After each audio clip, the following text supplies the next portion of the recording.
రాష్ట్ర వ్యాప్తంగా మౌంథా తుఫాను ప్రభావం కొనసాగుతుంది. తుఫాను కారణంగా ప్రకాశం జిల్లా సంతనూతలపాడులో కురుస్తున్న భారీ వర్షాలకు చెరువు కట్ట తెగిపోయింది. చెరువు కట్ట తెగిపోవడంతో రోడ్లపైకి భారీగా వర్షపు నీరు చేరుతుంది. ఇక చెరువు పక్కనే ఉన్న పోలీస్ స్టేషన్లోకి కూడా వరద నీరు చేరడంతో పోలీసులు ఇబ్బందులను ఎదుర్కొంటున్నారు. రోడ్లపై నీటి ప్రవాహం ఉధృతి ఎక్కువ అవడంతో ఒంగోలు కర్నూలు రోడ్డు మధ్యలో భారీ సంఖ్యలో వాహనాలు నిలిచిపోయాయి.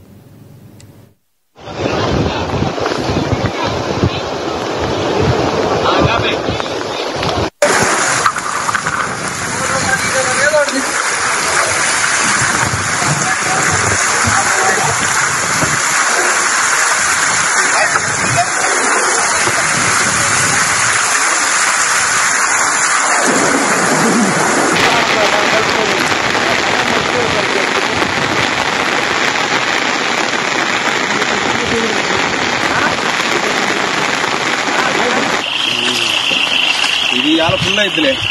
అయితే మంచిగా ప్రజలు రేటు రాకుండా ఉంటే వాళ్ళ ఒక్క రోజుకి